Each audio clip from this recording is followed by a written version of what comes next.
Olá, pessoas! Mais uma semana do Política da Terra, esse podcast que tenta trazer um pouquinho da política do cotidiano para sua vida, para o seu ouvido, para sua tela do smartphone. Parar de assistir sua bobagem e prestar atenção um pouquinho nas coisas que mexem de fato com o seu bolso. Semana começando com pessoas tristes por Eu conta diria de talvez resultados. que esta é a semana mais depressiva da história deste Com humilde certeza. podcast. Com Nem certeza. o ar-condicionado tá afim hoje, tanto que O ar tá dando ruim, tá quente pra diabo aqui em Goiânia. Meu time perdeu, o time dele perdeu, tá tudo lenhado. Mas estamos aqui firmes e fortes para falar sobre o que interessa de fato, que é política.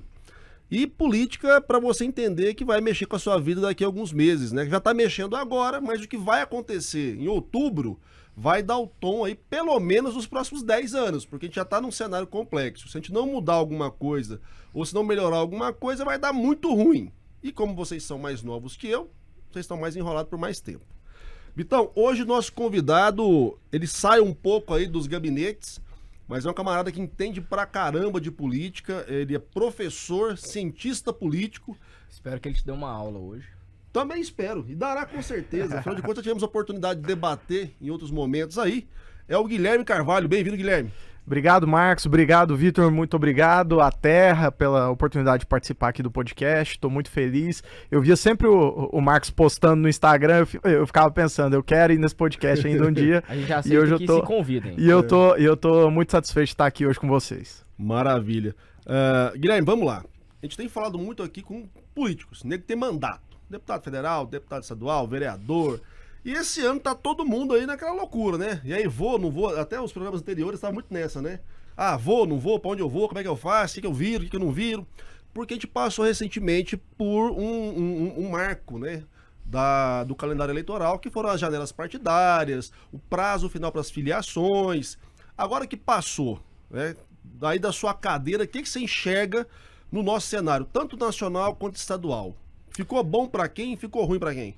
Olha, pensando assim, numa análise mais macro, do ponto de vista do nacional, a gente viu que as bancadas que cresceram mais substantivamente foram as bancadas do Centrão, né? Dos partidos ali próximos ao presidente Bolsonaro. O PL teve recebeu um aditivo importante, o PP a mesma coisa, o Republicanos cresceu, o PSD, que se diz independente, mas também teve um acréscimo interessante, e outros partidos mais ligados a essa proposta mais fisiológica cresceram bastante. Já os partidos de esquerda, aqueles que não perderam tamanho, como o PCdoB, mantiveram mais ou menos o mesmo patamar, como é o caso do PT, que ganhou um deputado apenas, né, manteve ali uma bancada que já era grande, mas assim, via de regra, Marcos, não é lá muito relevante para agora, porque a gente sabe que julho acabou, né? Não tem mais Congresso Nacional.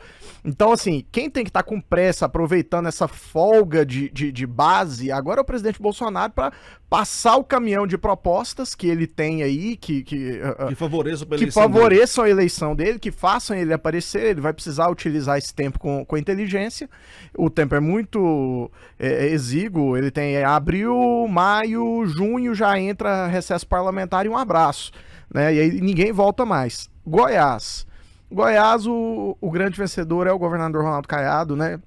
Não apenas o União Brasil ganha uma substância maior do que o DEM e o PSL juntos tinham aqui no estado, pela composição que ele monta, mas ele também auxilia muito no processo de montagem das listas que ainda não estão prontas. Lembrando aí o pessoal que antes de 5 de agosto ninguém pode bater o martelo, que é quando se encerram o prazo das convenções partidárias, mas já é um bom indício, visto que quem tem mandato não pode mais migrar de legenda. Mas ainda tem a questão das federações que vão até maio agora, Até maio. Né? Até maio ainda pode ter mais uma mexida aí para atrapalhar a vida de gente. Marcos, eu tenho falado muito isso na imprensa. Eu acredito que tem gente aí que pode ser surpreendida em algum contrapé. Há aqueles que acreditam que, assim, quem não sinalizou, não sinaliza mais.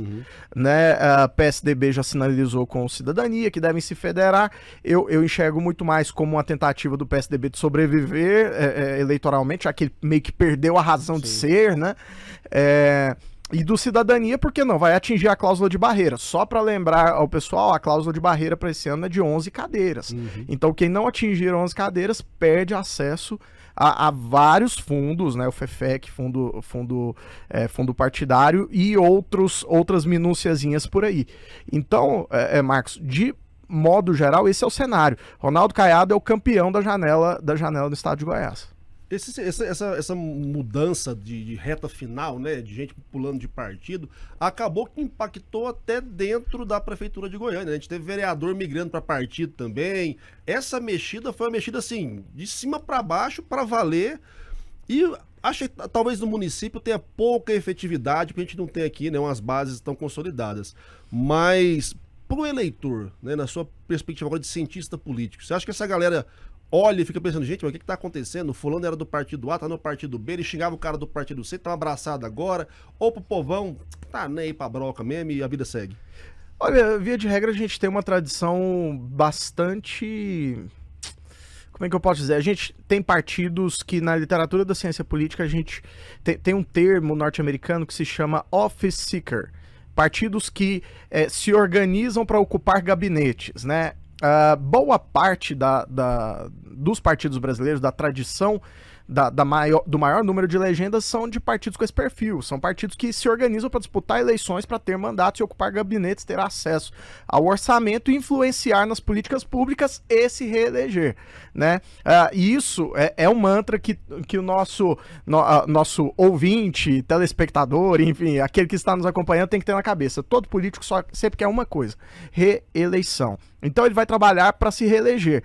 E nesse processo, quando o parlamentar ele migra de um partido com pouca identidade programática para outro, o eleitor também, ele pode olhar a ficha e falar, nossa, o cara passou por 9 partidos, mas você vai ver lá, basicamente partidos mais ou menos da mesma linha. Ninguém com muita identidade programática. Quando o Bolsonaro passou por 8, né, e foi vendido como novidade em 2018. Isso. E quando a gente olha para a esquerda, por exemplo, o processo é um pouco diferente, porque os partidos de esquerda, eles nascem e se desenvolvem em cima de identidades programáticas muito claras. Tanto é que, assim, quando tem dissidência, o cara sai do partido, mas ele vai pra alguma coisa ali próxima, né? O cara sai do PT e vai pro PCdoB pra trocar de grupo.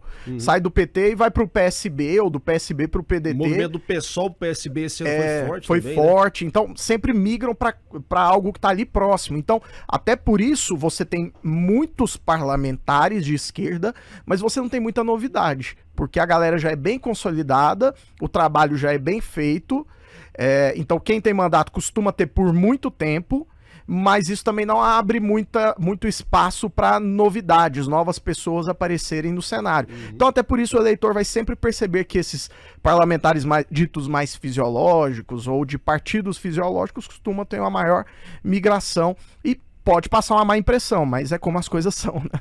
Perfeito. Falar em migração, parece que foi bom, mas não sabe se foi bom, gente pulando de barco aí, eu acho que o caso que talvez seja o mais interessante desse momento é o Alckmin juntar com o Lula. Né? Como é que fica na cabeça da galera que era tucanão bruto e apoiava o Alckmin sempre teve uma presença forte no PSDB paulista, principalmente no interior.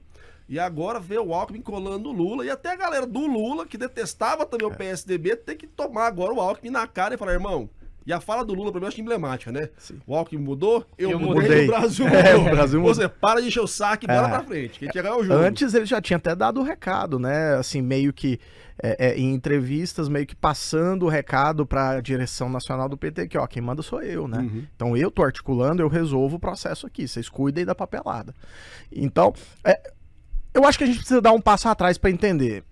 E eu mencionei isso um pouco antes, mas assim, o PSDB e o Alckmin do PSDB, eles não existem mais. Aquele PSDB que a gente conheceu, o PSDB do Mário Covas, né? E depois do Mário Covas, aquela transição, aquela guinada à direita no processo eleitoral com o Fernando Henrique, né? Com a necessidade de governabilidade, o apoio do PFL e tal, e toda aquela forma e aquele embate que se dava entre PT e PSDB não existem. Mas na camada da polarização... É porque parece que o PSDB virou terra de ninguém também, né? O Dória bagunçou bastante a coisa, né? E ele é um cara... O Aécio começou bagunçando pesado, sim, né? Bem porque antes, deu um rolê pesado lá em 14 com o Aécio. Sim, verdade, Marcos. Eu concordo. O Aécio ele tem um perfil diferente dos tucanos tradicionais do chamado tucanistão, que é São Paulo, né? A bancada de São Paulo é um pouco mais mais programática, mais identitária. Só que mesmo isso, a gente não pode se esquecer. Políticos caminham em direção a novos mandatos, a reeleições e também a sobrevivência política. A gente tem que entender que o Alckmin, depois de ser em 2018 aquele que tinha mais tempo de TV e rádio, e você sabe tão bem quanto eu, Marcos, que para a ciência política essa é uma variável que era praticamente a explicativa de quem ganha toda a eleição. Quem tem mais tempo de TV e rádio vai ganhar a eleição. Não, e a composição gigantesca, né? Era um megazord sim, a coligação do essa Alckmin. galera que hoje tá com o Bolsonaro estava com o Alckmin em 2018, né? O PL, o PP, enfim, o PSD, era uma coligação muito grande. Mas vejam, com a chegada do Bolsonaro no cenário e essa caminhada da direita, de uma direita identitária, uma direita que se move com base em pautas morais, fez com que o PSDB perdesse essa parte do eleitorado que ele havia conquistado. E mesmo tendo uma figura respeitável, de composições conservadoras, como o Geraldo Alckmin você meio que... Ele não é radical o suficiente para o que essa direita esperava. Tendo o Bolsonaro como alternativa, o PSDB não é mais uma alternativa ao PT, e sim Bolsonaro. Então o PSDB perde essa razão de ser. E para sobrevivência, como eu mencionava lá atrás, agora puxando o fio do argumento, para sobrevivência, esse grupo do PSDB que vem junto com a Alckmin para a campanha junto com Lula, tá mirando a sobrevivência e... Entendam, nossos ouvintes / telespectadores, eu não sei como vocês chamam eles, gente. A turma.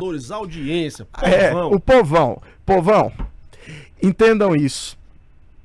Aquilo que a gente entendia como sistema partidário brasileiro, ele foi desmantelado com a Lava Jato, com tudo aquilo. Não existe mais aquela configuração. A gente está em um processo de reconfiguração de forças. O PSDB não ocupa mais o papel que ocupava. O único que a gente pode dizer que ocupa o mesmo papel é o PT. De resto, todo mundo tá perdido buscando onde se alocar. E o Alckmin faz parte desses perdidos. E parece que em Lula encontrou onde ele vai se ancorar, pelo menos agora, para essa reta final de carreira que ele está. Essa galera mais nova, né? Mas gente, agora o PT fazendo isso, o Lula, não sei o quê. Vamos lembrar 2002, né? Que você pega o Zé de Alencar ali, ó. Vem cá, meu velho. Dá força com a galera do corró, do dinheiro. Então, assim, isso não é novidade.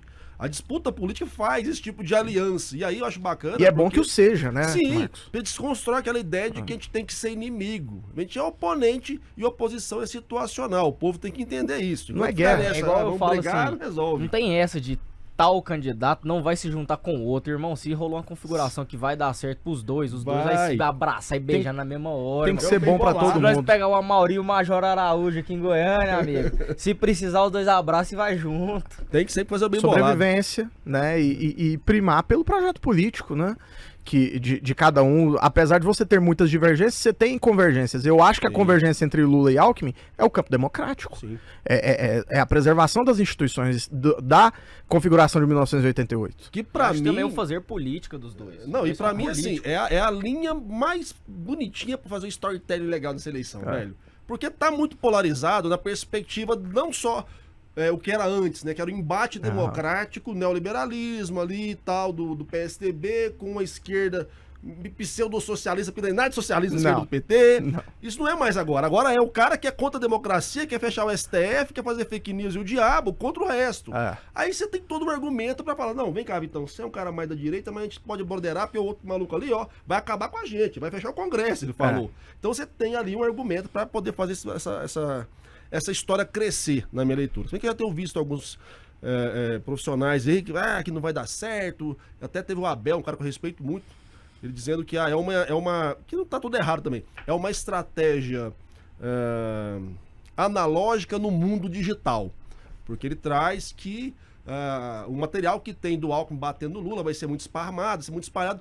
O que tá certo, mas pra mim eu não acho que vai ter eficácia que ele imagina que vai ter, por quê? Esse consegue também... Vai reforçar só o anti-Bolsonaro, o anti-lulismo e acabou. Mas a galera que tá pensando na barriga doendo, na fome e quer a coisa melhorar, vai lembrar do Zé de Alencar. Então tem argumento pra melhorar isso. Eu penso que ainda tem uma outra coisa. O Alckmin cumpre um papel muito específico pro Lula, que é São Paulo. É o interior de São Paulo.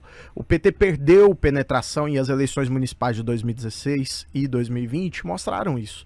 O interior de São Paulo, principalmente a região metropolitana, melhor dizendo, não interior, mas a região metropolitana de São Paulo, sempre foi, sempre da década de 80 para frente, foi um reduto eleitoral do PT muito consistente, apesar de o estado ser tucano por tradição. Mas porque o desempenho eleitoral do Alckmin não foi bom na eleição para presidente e ninguém pode negar. Ele teve 4% com toda aquela estrutura. Então, eu acredito que os petistas não estão esperando Marcos ganhar 20% com o apoio do Alckmin, com a estrutura desse grupo que migrou para o PSB. Eu acredito que eles estão mirando, focando no interior de São Paulo, no eleitorado conservador que pode ter votado no Bolsonaro em 2018, mas que confia no Alckmin enquanto governador. E dá uma sinalizada pro mercado também, pro né? mercado, claro. E pro parlamento. Os Faria Limers ali, você fica assim, não, peraí, o Alckmin é um cara que não vai deixar zoar o plantão. Eu acho que esse debate sobre semipresidencialismo até caminhou e vem se articulando melhor. A gente pode até falar sobre isso em outro momento, quando vocês quiserem, mas eu acho que ele vem caminhando no Congresso também com esse condão. Lula vem demonstrando muito nas entrevistas dele a intenção dele de mexer com política externa, que é a praia dele, que é o que ele gosta de fazer, viajar ao mundo e vender o Brasil. E o Alckmin é um cara com muito trânsito no Congresso Nacional, né? E ele já falou que ele precisa do Alckmin nesse papel. Então assim, parece que eles começam já um casamento bem conversado, com os papéis bem definidos. Eu acho que eles entendem também a política de uma forma diferente, né? A gente conversou aqui com o deputado do PT, o Rubens Ottoni, que ele comentou que teve uma reunião com o Lula falou que, cada deputado federal tem que dar conta de eleger pelo menos mais um, porque a gente tem uma bancada forte no Congresso, eu consigo fazer política, eu consigo trabalhar e a gente vai resolver com o país. Então eu acho que o pensamento da chapa ali como um todo é muito simples, nós vamos trabalhar com o Congresso, trabalhando com o Congresso a gente consegue aprovar o que a gente precisa e a partir disso o país começa a andar. Então eu acho que isso traz um cenário muito favorável para a chapa como um todo. Concordo. Pois é, pensando nessa lógica aí de semipresidencialismo, ou até de um parlamentarismo que vira e mexe, tenta jogar isso na cara da galera de novo. Cara, não sei. Eu quero muito a sua opinião mesmo. Porque quando eu olho pro nosso Congresso, eu te confesso que o meu fígado, ele dá uma freada. Ele dá um nozinho ali. Não é a cachaça do fim de semana. Não é, não. Se fosse, tava até de boa. Mas é porque a hora que eu olho, porque assim, olha a qualidade, a produção do nosso Congresso, principalmente essas duas últimas legislaturas, que a gente pega o Congresso mais conservador da história, depois a gente pega o mais fisiológico da história, com figuras que estão ali cooptando a presidência do naipe do Dudu Cunha, do Arthur Lira. Falo, será, irmão, que não tem coragem de fazer isso mesmo? Dá pra botar na mão desses caras pra fazer alguma coisa que funciona? Então, Marcos, eu sabe que minha dissertação de mestrado foi sobre comportamento legislativo, né? Comportamento partidário no Congresso.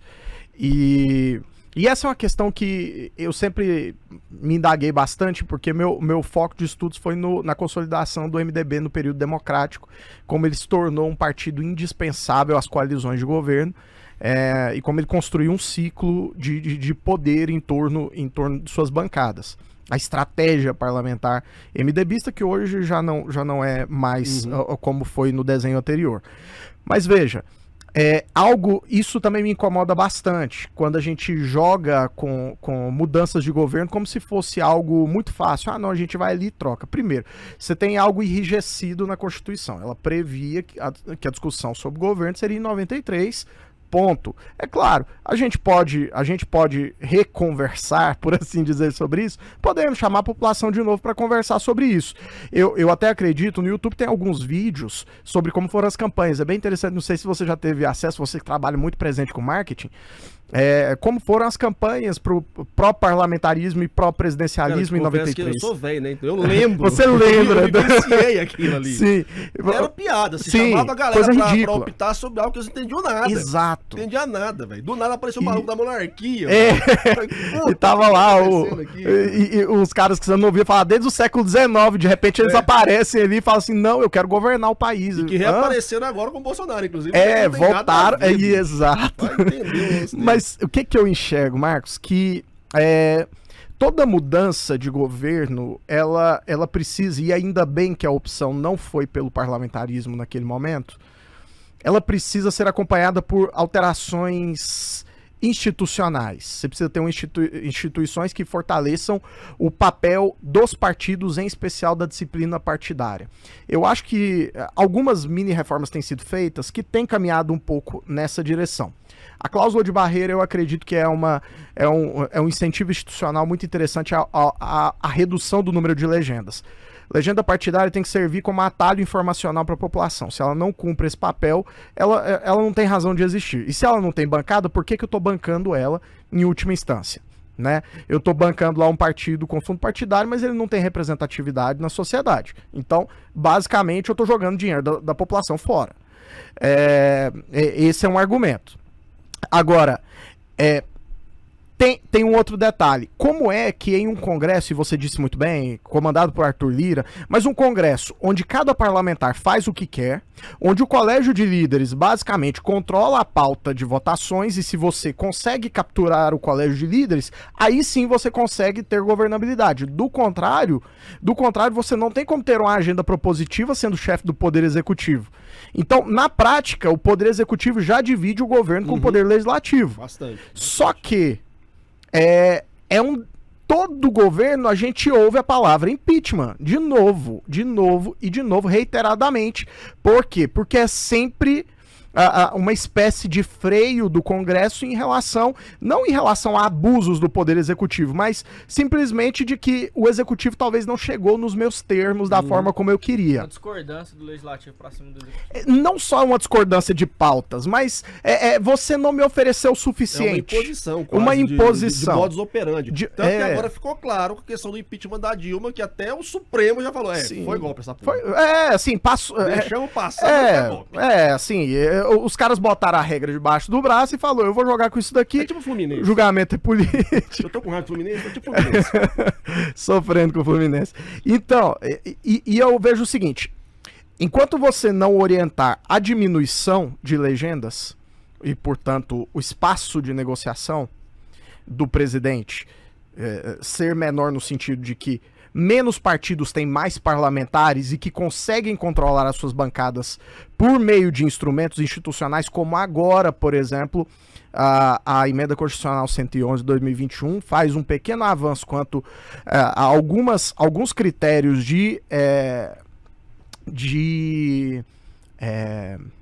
não é obediência partidária. Fidelidade partidária, mas é muito mais ligado à migração, mas que você agora precisa ter também você tem a possibilidade de ter a anuência do partido concordando com você na sua migração. Essa foi a grande inovação. Do ponto de vista da governabilidade, eu acredito que a gente precisa ter algo mais impositivo, inclusive que poderia incorrer na expulsão e até eventual perda de mandato como uma forma de controlar o parlamentar em relação à decisão da bancada. Esse é um outro problema. Dentro da Câmara, tudo é muito informal. Tudo é muito informal. O líder do partido, o líder do bloco se juntam na reuniãozinha lá no colégio de líderes, eles definem e dizem pro parlamentar. O parlamentar se sente afrontado. Ele fala, caramba, eu fui votado, sei lá, você pega um cara igual o Valdir, 280 mil votos nas costas, ele vai falar assim, quem que é esse cara aí que não chegou a ter 80 mil votos, que talvez foi eleito na minha rabeira, para dizer o que eu tenho que fazer? Entende? Acho que foi o Amauri, inclusive, que comentou aqui, né? Que às vezes o povo vota por você lá e você não tá nem sabendo o que estão votando por você. Eu acho que o colégio de líderes é um desserviço. Ele era para cumprir uma agenda propositiva de integração. Só que agora ele acaba sendo a dinamitação da bancada. O assunto se elitizou. Somente quem é líder define o que vai ser pautado e é quem fica com a maior parte das benesses, das emendas. Pois é, aí, só para contraditar um pouquinho com essa história de, vamos reduzir aí o quantitativo, porque é uma coisa que eu bato na tecla toda vez aqui, o meu estresse sempre é a qualificação e não simplesmente a redução. Porque a gente entrou num processo já de algum tempo, onde os partidos que mais cresceram, e você citou isso agora aqui, são os partidos fisiologistas, do Centrão, que tem nível propositivo zero, ideológico zero, só manutenção e permanência no poder.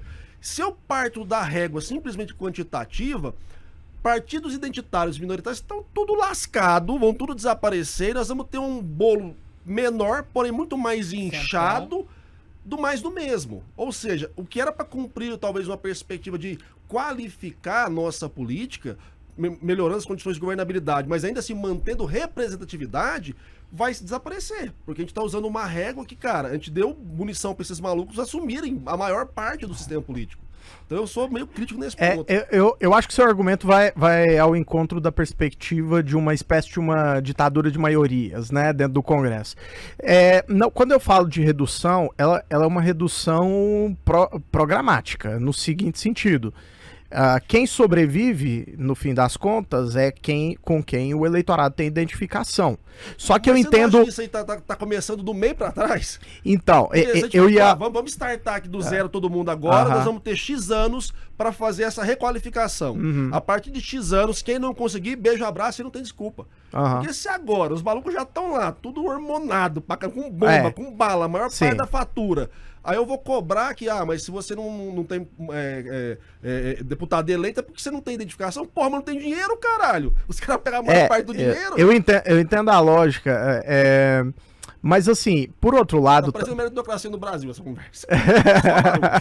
Não, mas por outro lado, Marcos, se a gente parar pra pensar, qual é o sentido... pensando do ponto de vista do eleitor e do orçamento, né, e da responsividade, qual é o sentido de eu bancar uma legenda, por mais que ela tenha algum mínimo de organização, se ela não tem representatividade de fato? Eu entendo eu entendo o argumento do seguinte sentido. Vamos pegar o exemplo do PL, por exemplo. É um partido identidade zero, né? Eu concordo, mas é um partido que já está com bastante dinheiro, com bastante representatividade, muita capilaridade no Brasil. Então esse é um dos que fica. Só que se eu for na história anterior a isso, já era. Porque no fim das contas, quem é o PL? Quem é o PP? Quem é o Republicanos? Quem é a União Brasil? São costelas do Arena. Da Arena que se distribuíram. Que era, por sua vez, a direita fisiológica do Brasil. Né? Era um partido, apesar de ser o partido do governo, era um partido fisiológico que negociava com os presidentes para ter seus espaçozinhos de orçamento também. Então, não nos esqueçamos que, embora na ditadura tinha eleição parlamentar também.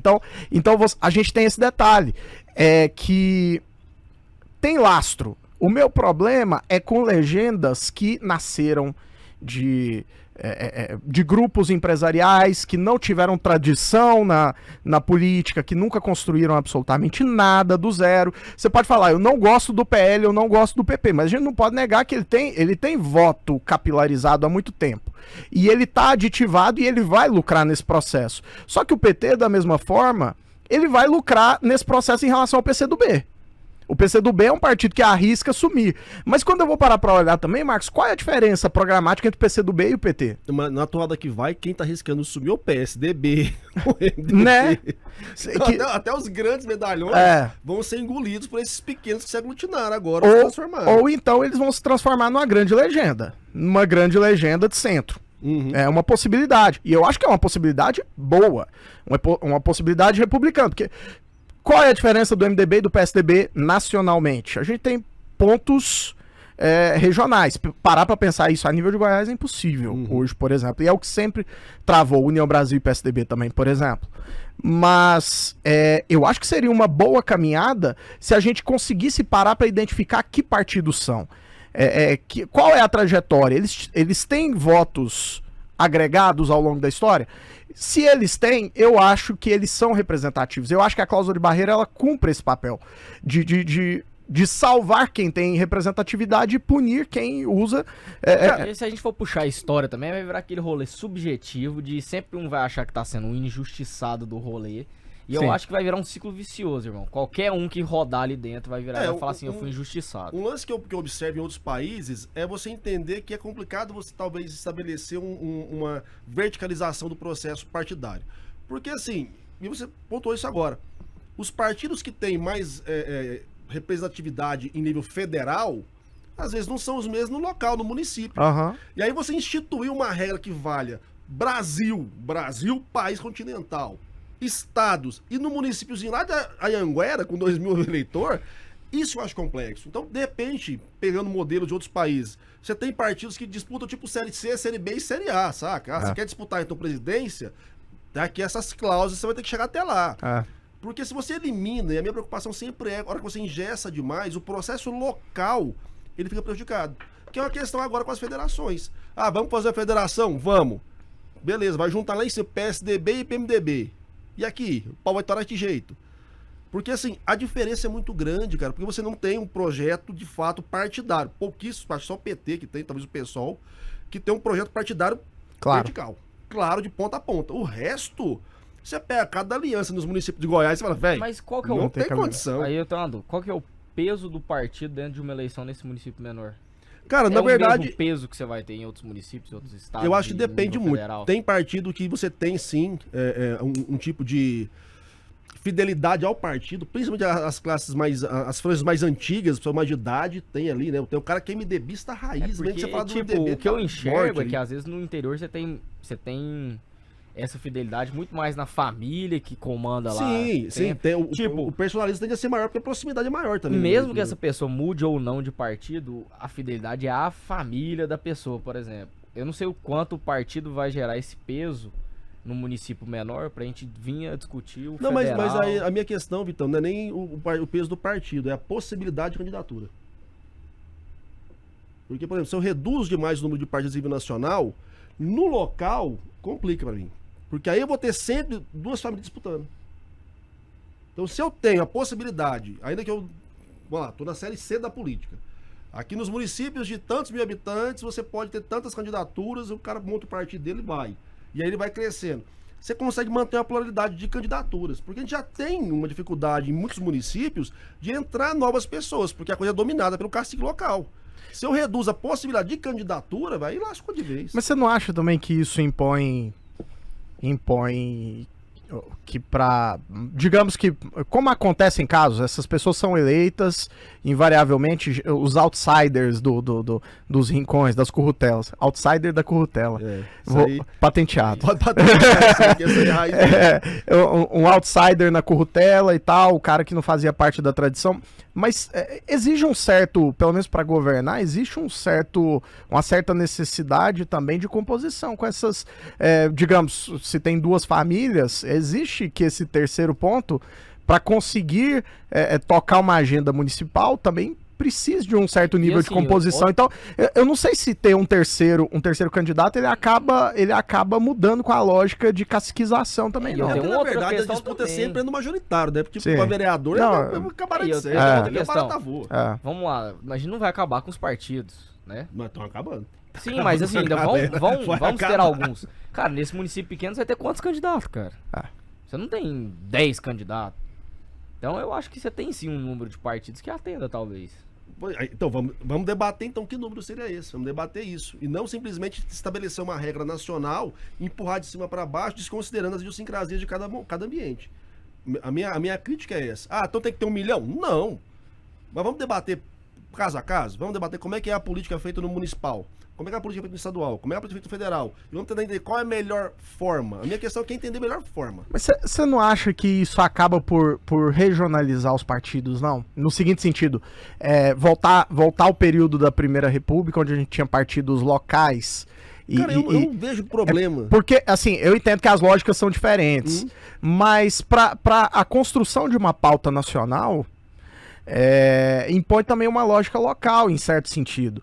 E eu digo assim, de construção de alianças a nível local, e que eu garanta que eu tenha bases para os candidatos presidenciais necessariamente que atendam aos interesses. Mas isso não acontece com A gente tá muito no mundo hipotético hoje, né? Estamos viajando longe. Tá assistindo e assiste pra aprender alguma coisa. Mas isso acontece as coligações, de certa forma, né? Uhum. A ideia da coligação majoritária que ainda é permitida é mais ou menos isso. Cara, você tem ali a baguncinha rolando aí, mas ó... Posso puxar esse assunto? Posso puxar esse assunto? Cara, essa definição do TRE que saiu, do TSE que saiu essa semana, pra mim, é totalmente sem noção. Só para as pessoas entenderem, a permissão de candidaturas avulsas, Pois é. As coligações... Explica isso pra galera aí que vai dar rolo. Eu fui entrevistado na segunda-feira, me perguntaram sobre isso, me falaram, e aí, como é que fica? Basicamente existiam coligações proporcionais, não existem mais desde 2017, onde os partidos se juntavam num bloco e juntos os seus votos eram computados juntos, e aí a partir da lista você ia elegendo as pessoas. Fazer a divisão das cadeiras. Das cadeiras, isso. Agora, no majoritário também existe. Majoritários são senadores, governadores, vice-governadores, né, chapa senador, vice-governador e governador, e presidente, mas o presidente não está necessariamente junto à chapa, pelo menos do ponto de vista jurídico, a uma chapa majoritária estadual. Para se formar a chapa majoritária, você precisa ter um senador, um candidato a vice e um candidato a governador. O TSE, através de uma decisão, uma portaria, e eu disse que isso ainda não é definitivo, porque em certo sentido você cria uma jurisprudência, mas eu acho que eles não foram ainda cutucados no sentido contrário. Eu acho que a provocação podemos lançar para além da chapa algum candidato? E esse eu acho que é um problema, eu não sei se está acontecendo em outros estados, mas no estado de Goiás é o problema dado. Todo mundo quer estar na chapa do Caiado. Todo mundo. Você tem aí uns 6 candidatos que se dizem candidatos ao Senado que querem estar na chapa. Mas, gente, só tem uma cadeira, né? Apenas 1/3 do Senado Federal vai ser renovado nessa eleição. Se você permite candidaturas isoladas, eu acho que a primeira implicação é que você não tem... que você destrói a coligação majoritária, que está de pé. Do ponto de vista jurídico, eu acho que isso é excrescência. Porque se você tem um sistema que modela uma chapa, e necessariamente para que você registre a chapa, você precisa ter os 3 ocupantes dos cargos, de repente você vira e fala, não, o senador pode lançar a candidatura avulsa. E detalhe, olha o anacronismo disso. Reduziram o quantitativo de candidatos que você pode lançar para o legislativo. Exato. Vem no movimento de enxugar as chapas, aí vamos abrir Senado aí, porque é só mesmo, foda-se, lança 3 candidatos aí, quem sabe se dá alguma coisa. Sim. Se vai somar o voto dessa galera, vai fazer o quê? Qual que é a lógica? Que vai acontecer... Continua o voto direto, mas... porque nas candidaturas majoritárias, diferente da proporcional, vence quem tem mais votos. O que você vai fazer é que, um candidato ao Senado para ser eleito, ele precisava ir de, sei lá, depender da eleição, 1 milhão e pouco. O que vai acontecer agora é que os caras vão receber 200 mil, 300 mil, 400, sei lá. Mas uma pergunta que me veio aqui, e o voto de legenda para senador, vai para quem? Se eu tenho mais de um candidato na chapa. Sim. O que é o voto de legenda? Eu posso votar só na legenda. Tipo, senador, eu voto no número do PSL, número do MDB. Eu voto na legenda, eu voto no partido, não voto pro candidato. Entendi. Então você pode votar na legenda para todo cargo, se for votar só na legenda. E aí, esse cara vai pra quem esse voto? É uma boa pergunta. O TSE precisa dar a resposta pra isso. Porque... não entendi, não. Você pode ir lá na urna digitar só o número do partido? Pode. Votar na tipo, legenda. vamos supor... Isso não Peraí, agora me confundi. Pode ou não pode? Pode. Sim. Você pode ir lá, você vai votar no PSDB, digitar 45 e confirma. Então, mas aí, por exemplo, senador lá que são 3 dígitos, você coloca só 45 e confirma? Você bota o último dígito? Sim. Se não me engano, sim. Porque você pode fazer o voto de legenda. Sim. Até pra deputado. Mesmo porque no proporcional, os votos são computados pra legenda. Sim. E aí no quem... proporcional, sim. E aí quem tem mais voto hoje, no atual formato, quem tem mais voto faz a primeira cadeira e assim sucessivamente. Aí ranqueia. Agora, pro majoritário, cara, eles aprontam umas bagunças na véspera da coisa que depois vão ter que ficar dando resposta a eleição inteira. Então eu acho que... Até eu fico confuso. O pessoal lá de cima precisa pensar melhor nessas consequências. E em cima da hora, né? O bom é isso. Uma coisa que até então tinha, que eu achava que, porra, você tem a cláusula da anualidade, tem que ter um ano antes do rolê da eleição. Agora não, tá faltando poucos meses, Então, vamos tipo mudar assim, a bagaça. não é aqui. eleição pra deputado estadual. Tem como um partido ter, sei lá, 100 mil votos e somar todos os candidatos dá 80 mil. Como assim? Você me apertou agora. Porque, por exemplo, cheguei lá, vamos supor que eu vou votar no MDB. Aí digitei lá o número do MDB, votei, certo? Esse voto vai pra onde? Vai pra Vai legenda, pro- mas vai pra os legenda. votos dos outros também vão pra legenda. Vai tudo pro mesmo saco. Então, vai tudo pro mesmo saco, É. certo? E aí depois é dividido entre primeira cadeira, segunda cadeira, É. terceira cadeira. Só que o que eu tô falando é o seguinte, se eu votei na legenda, meio que eu não votei em ninguém Específico. específico. Sim. Então é possível que a legenda tenha, por exemplo, 100 mil votos, e se eu somar os votos dos candidatos, não dê 100 mil, dê 80. Velho, aí você tocou num ponto Mas que... você pegou a Eu lógica. entendi a sua lógica, eu não entendi como é que eu explico isso pra galera que tá assistindo. Sim, eu acho que é possível, então, pelo que você falou. Eu acho pouco provável, mas pode ser que sim. Não é Não, pouco esse tá o provável. episódio É muito mais provável. surreal da história É da muito política provável. nacional. Se uma pessoa votar na legenda, já vai ter mais voto na legenda do que os candidatos somados. Não, mas o candidato quisera. E o candidato quisera? Não, mas, por exemplo, a legenda vai ter todos os votos do candidato, mais um meu. Então, Não, automaticamente mas, a legenda... tem candidato quisera. Então, professor, mas olha aqui. Se eu somei todos os candidatos, se eu somei zero, se eu não somei zero, se eu somei Mas todos zero os não candidatos... soma bonito. Como é que você vai somar zero? Não. É, ué. Que você- Vamos lá. Não, Nós três zeramos, o Vitão ali teve 10 votos e a Certo. legenda tem 13 votos. Então, quer dizer que os candidatos somados tiveram menos votos que a legenda. Não, gato, mas dá o mesmo tanto. Não dá, ué. Os candidatos somados. Ah, vai pro 000. inferno. Pera, 000. 10 dá quanto? Não, filho, teve 3 votos. Você falou 10, ué. Foi 10? Foi. Ah, Você que tá fazendo trollagem aí, eu mano. sou da comunicação, não quero saber de matemática não. Pessoal, isso pra vocês entenderem a zona que tá, nós estamos aqui debatendo a parada completamente da filosofia do voto e não temos nem noção do que vai acontecer. Pensa o rolo que vai dar esse negócio na hora da eleição, na hora da urna, na hora do bater. Ou seja, pensando agora nessas questões mais práticas do processo eleitoral. Vamos voltar agora para a vida real aqui. Nós temos, então, as cláusulas de barreira que aumentaram, nós temos as possibilidades de federação, nós temos as mudanças que já aconteceram, a reconfiguração de forças, essas questões partidárias que têm que ser, de fato, repensadas. E tem uma situação que eu quero comentar, porque ela foi talvez a mais interessante agora aqui do nosso pleito local, que não é de Goiás, presta atenção nisso, que é o caso do Gustavo Mendanha. Que ele bateu na porta, não dava, aí queria apoio do Bolsonaro, o Bolsonaro não quis, pegou lá o Vitor Hugo, e por fim ele entrou no partido no meio da última hora. E aí, politicamente, um cara que saiu acho que foi o prefeito mais bem votado Do numa Brasil. eleição no Brasil, Agora aprovação também. por um contexto onde o cara ficou batendo de porta em porta, no final teve que entrar aqui, abriu pra ele, e ainda assim ele se coloca na posição de subserviência ao Bolsonaro. Politicamente, o que você me fala de um cenário como esse? Pensando no que você já me disse, né, que o Caiado tá nadando aí de De braçada. braçada. Olha só, o tanto que a situação dele é complexa. Ele, com toda a popularidade que teve, né, durante a sua gestão à frente da prefeitura, ele consegue chegar num cenário que ele chega num partido em que mais da metade do partido, inclusive o único prefeito que o partido tem, não vão apoiar ele. Vão apoiar seu principal adversário. E para uma candidatura a governador, você não ter prefeito, meu amigo, o que você vai fazer da sua vida? Uhum. Né? Tudo bem, tem um tempo aí até as convenções, mas, cara, você não vai mais mudar o desenho partidário. Você pode mudar com gente que tá de fora do sistema. Agora, quem tá dentro do sistema não vai mais migrar de partido. E olha só, o Gustavo é o típico caso de um político que confia muito na equipe e terceiriza alguns tipos de articulações que, é claro, você tem que confiar na sua equipe, você tem que confiar nos seus braços direitos, mas a minha impressão é que ele confiou demais nas pessoas dizendo, não, vamos aguardar e vamos assistir como é que a coisa se desenrola. Mas, como diz o ditado, quem chega primeiro bebe água limpa, né? Uhum. E fresca.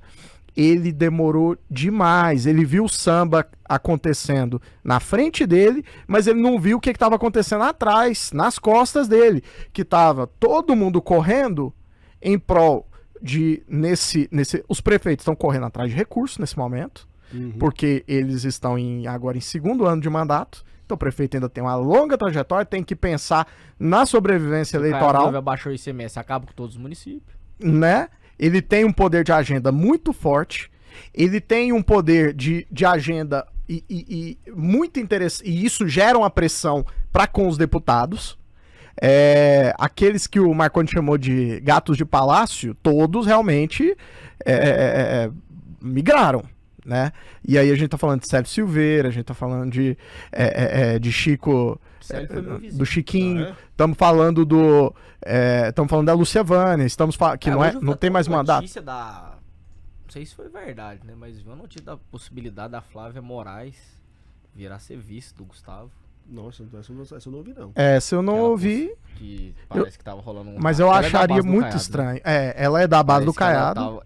O marido dela também mexe com política, né? Sim. E ela é de Trindade. Eu acho que isso ele tava dificulta. meio chateado com algumas decisões internas do Caiado. E eu acho que a possibilidade dela vir a ser vice. Eu acho que o Caiado tem um problema bom, sabe? Nesse momento. Que é administrar apoio demais. Acho que esse é um problema. Isso é tão bom. É a mesma coisa, acho que a gente pode usar uma boa analogia com o futebol. Aquele elenco que você tem muita estrela. Muita estrela. Talvez, se você souber administrar, é o time que vai ser campeão. Agora, se você não souber, pode rachar ali de um jeito que... O período que ele tem é muito curto, né? Porque eu vi que parece que até o Adi Elias tá meio chateado com os 30 rolando. Sim. Desde a chegada do Daniel, né? Do MDB ali, já que também virou terra sem lei aqui em Goiás, o MDB. A situação do MDB tá complicada, A grande questão que o Guilherme colocou agora, que pra mim faz a diferença, é como é que você faz campanha em 246 municípios sem ter apoio local. E num partido pequeno. Porque o partido do Gustavo é um partido pequeno. E basicamente ele só tem o Juscelino Braga, assim, dizendo que tá bancando ele. O resto, o Romário Policarpo, por exemplo, que seria um outro trunfo na manga, diz que não se decidiu, mas a lógica se impõe, né? A lógica de sobrevivência se impõe. E ele eu não sei se o Romário vai ser candidato a algum cargo agora, mas... Pois é, o Romário ainda não veio aqui ainda para conversar com a gente, inclusive. Ele deve sair estadual. Ele vai sair estadual? Provavelmente.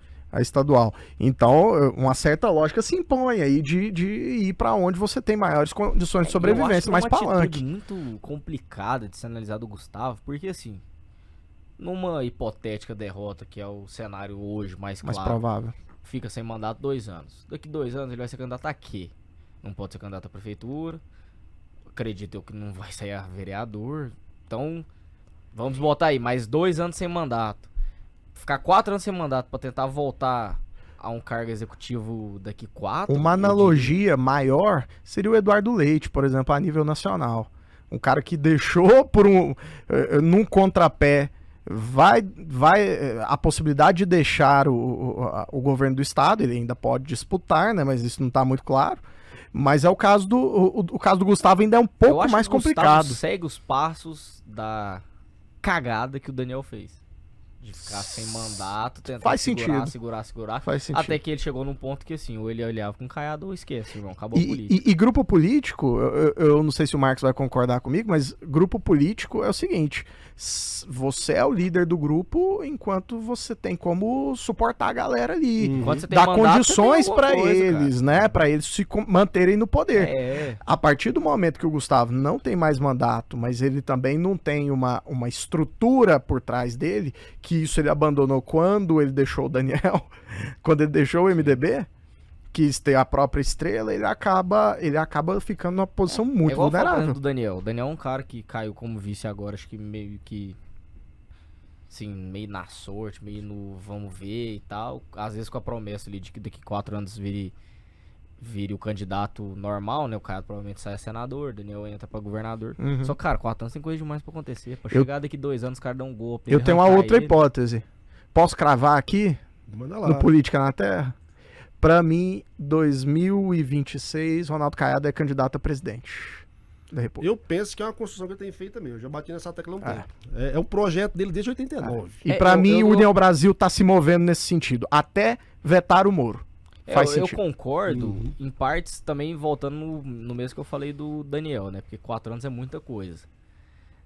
Pode tudo acontecer pro lado positivo quanto pro lado negativo. Mas pensando na conformação do União Brasil, em quem são os caciques que a gente tem nacionalmente hoje, estatura política, solidez e condição de se manter no poder pra ter essa dinâmica até eu lá, até li, Caiado cara. seria o principal. Eu li Porque em o ACM algum- Neto também acho que não vai dar conta de segurar o Rojão ali. Eu acho que o ACM Neto quer ser governador 2 vezes, então por isso a vez é do Caiado. O que eu li, cara, não sei aonde, mas que o objetivo da eleição da União Brasil é reeleger o Caiado, reeleger o ACM, eleger. E o de...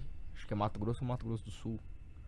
Não sei quem é o cara. Mas são esses 3 governadores, o objetivo da União Brasil é fazer os 3. No executivo é isso. Então, É, traz tanto à eles não têm tona o quê? candidato Você tem, mesmo, 3, presidente. você tem 3 pessoas ali que, se você for pensar em algo maior, são, em teoria, os candidatos. E o que melhor trabalha é o Caiado. Pelo menos, acho que em cenário nacional, um cara que teve representatividade dentro do Senado, coisa que é difícil, e que é conhecido eu acho em que o Brasília. trânsito do Caiado em nível nacional, ele supera o do ACM fácil. Fácil. Assim, fácil. E ele é uma figura nacional, É. né? E eu acredito que esse pretenso segundo mandato dele é para fazer uma marca mais social que ele não tem, Não né? tem. Esse primeiro ano foi um ano muito fiscal, né?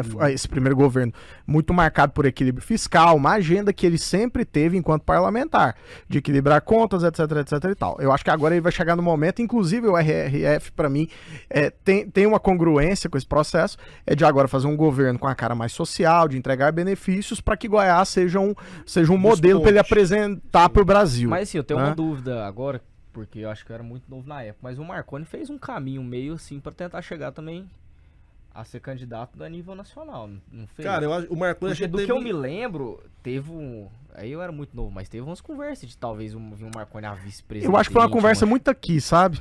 Quando a gente para pra pensar a nível nacional, o PSDB, você pergunta assim, quem é o Marconi na fila do pão, sabe? No fim das contas.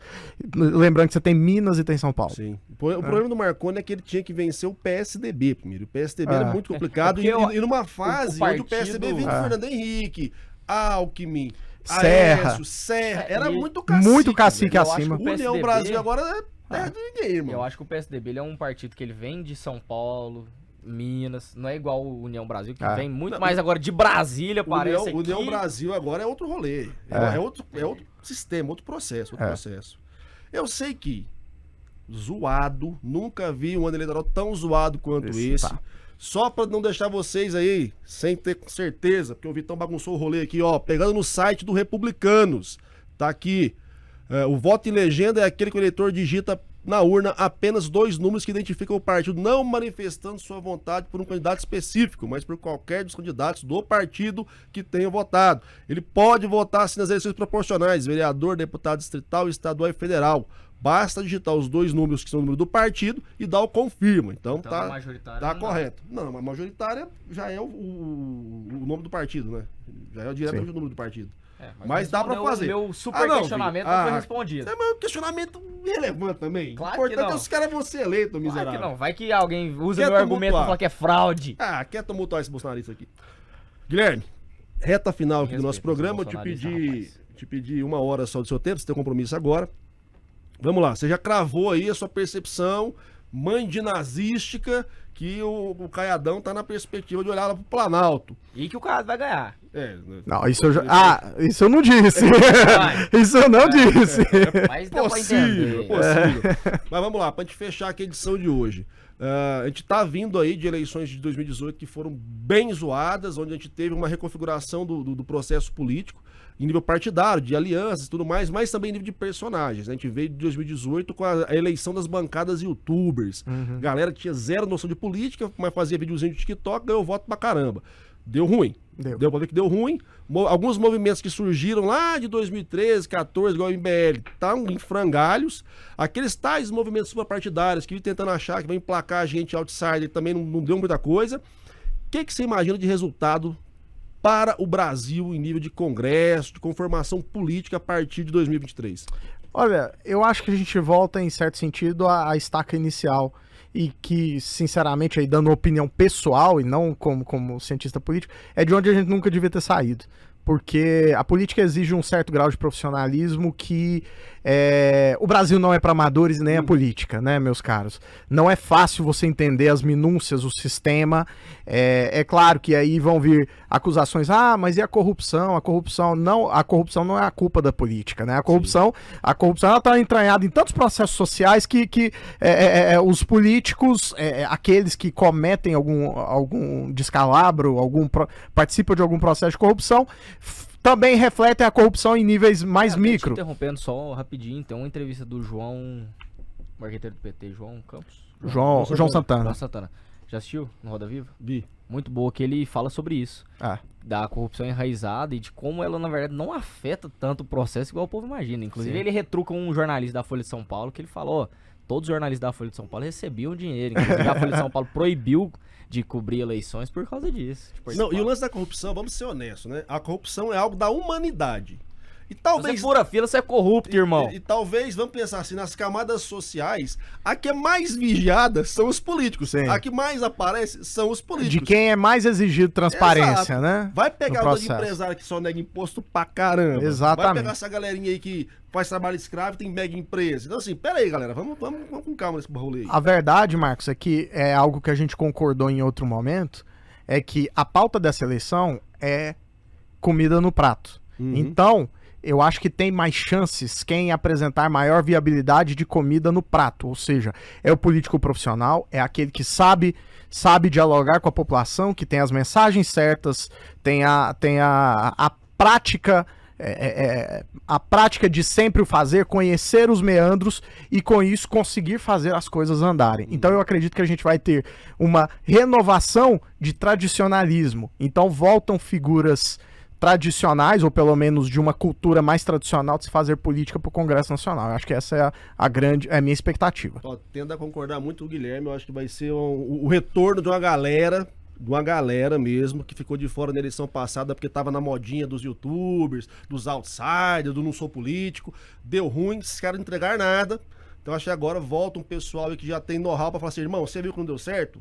Na época que eu entregava, eu fazia isso, eu fazia aquilo, você lembra disso. Então vai ser uma campanha de revival agora de quem tem serviço prestado, pra mostrar, vocês apostaram na molecada aí que só fez bobagem, só fez firula, entregou nada pra vocês, olha a situação. Então, vem no pai de novo, mata no peito. Tem uma bomba pra soltar antes da gente fechar. Como cientista político, e aí a gente pode perguntar pra esse tipo de pessoa. Suas apostas no âmbito estadual, pra deputado estadual, federal, senador e governador. Olha, você entende assim que o cenário tá favorável, talvez. Você sabe que na ciência política a gente tem uma desculpinha pra isso, né?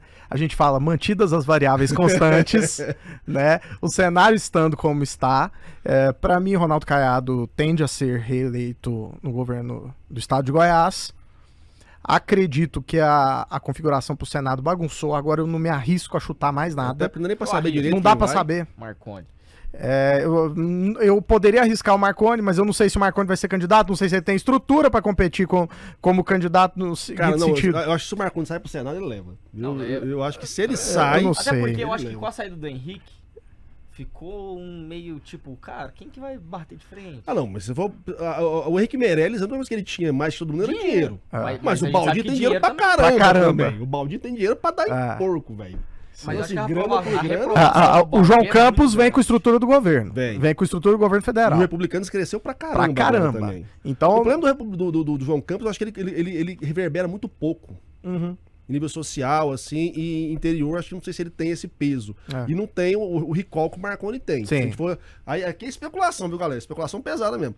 Eu acho que o Marconi sai pra Senado, eu acho que é difícil alguém tirar dele, dos players que a gente tem hoje também, e no contexto que a gente tem hoje, né? Eu concordo muito com o Guilherme. Condições normais de ATP, tá desse jeito. Vai que rola alguma coisa. Agora, pensando a nossa Lego, possibilidade de renovação, porque deu uma bagunçadinha aqui também na Lego. Deu uma bagunçadinha, mas tem tanto candidato, mas eu acredito que quem é do sistema tem muitas chances. Mas eu acho que eu digo quem é do sistema, quem tem mandato. Aí eu digo, a vereadora, esposa de prefeito, né, que a gente tá tendo. Eu acho que essa galera vem muito forte. Porque muita gente ou não vai ser candidato, né? Você tem, por exemplo, Lissauer, que provavelmente vai estar no tribunal, você tem o Humberto que vai estar no tribunal. Inclusive, estão agora ventilando o Lissauer pra senador, né? Do PSD. Não, mas eu acho que a manobra dele vai ser ali pro tribunal, né? Eu acho que... E assim, vai ter muita gente de estado que vai pro federal agora, né? Sim. Então acho que a renovação ele vai ser grande. Mas se apostar em quem? Pra lá? Pra Assembleia? Olha, eu tenho 2 nomes de Goiânia que eu tô botando bastante fé por conseguirem fazer o trabalho duplo. Tanto o trabalho da ideia de renovação, a ideia de juventude, quanto um trabalho mais tradicional, de política típica. As vereadoras Sabrina Garcês e a vereadora Ava Santiago, eu acho que são 2 players interessantes. Não sei se suficientemente. A Ava tem um problema que é a chapa do PSDB, né? Não sei como é que vem o PSDB. Ela vai federal? Federal, né? Então aí já mudou o cenário. A Sabrina já recuou, disse que vai a estadual. Eu acho que a Sabrina... Eu achava que essa estadual ela levava, até porque na eleição passada para estadual ela teve bastante voto também. Sim. Teve bastante Sim. voto. E ela tem exposição midiática, ela é uma pessoa que... Na eleição para deputado estadual de 2018. Ela foi muito bem votada. Agora eu acho que algumas figurinhas podem aparecer aí, né? A gente não sabe como é que vai ser o desempenho da Thelma Cruz, né? Com a estrutura da Prefeitura de Goiânia, da esposa do Roberto Naves, eu esqueci o primeiro nome dela. 4.800 votos. Que também vem, eu acho que... E a nível de presidência da República, e o mais polêmico, eu acredito que o Emael vem... Tô brincando. Aí eu quero cantar o Emael ano que vem inteirinho. Você não falou a federal, falou? Não, a federal não. E a federal? Eu acredito que quem já tá na cadeira tem muita força, tem muita chance de se reeleger, muita sabe? Grana, né? Muita grana. Eu não sei se o deputado do União Brasil, o médico... O Calil, se ele vai novamente à federal... Ele disse que iria ao Senado, né? Mas mais um, gente. Mais uma chapa, gente. O Zé Mário Schreiner também conseguiu um trânsito muito bom no setor agrário. Eu acho que é alguém que tende a renovar. Eu acho que na Câmara Federal a gente vai ter menos alterações do que na estadual. Acho que a deputada Adriana Corsi tem grandes chances de ser eleita. O PT vai fazer 2. Eu penso que esse PT emplaca 2. Eu tenho minhas dúvidas quanto ao Rubens, para ser bem honesto. Mas você acha que vai a Adriana e quem? Não, eu acredito que na hipótese da Adriana ser candidata, eu acho que... Eu acho que até pelo Senado Nacional, do Lula também, eu acho que também vão 2. Eu tô apostando que vão 2 do PT. E aí, em indo 2, acho que fica o Tony e a Adriana. Mas bom, agora é só especulação. Deixa eu liberar o homem aqui, porque senão não fica até amanhã especulando. Guilherme, muito obrigado por ter vindo aqui bater esse papo com a gente. A gente tem aí muito programa pela frente. Espero que você volte. Volto sim. A gente vai ter algumas mudanças de layout, segundo o Vitão aqui. A gente quer fazer... gravar at night. A gente quer fazer uns ao vivão também, pra comentar também um pouco mais na época das campanhas. Aí dá até pra tomar e tal. Vamos ver aí, nós já... O que a gente vai fazer? Vamos vir pra cá depois dos debates, a 1h da manhã, a gente senta aqui, faz cachaça e fala. Vai ser o que mais é bombar, irmão. Boa ideia. Eu fiz muito isso no podcast, a gente fazia debate do debate no YouTube. Pô, 1h da manhã tinha 1000 gente escutando também, acompanhando. Então é loucura. Bacana. Pessoas, valeu demais, brigadão. O episódio de hoje, fritação total, vocês perceberam, mas tem conteúdo, tem algumas explicações interessantes pra vocês entenderem como é o processo político brasileiro, né?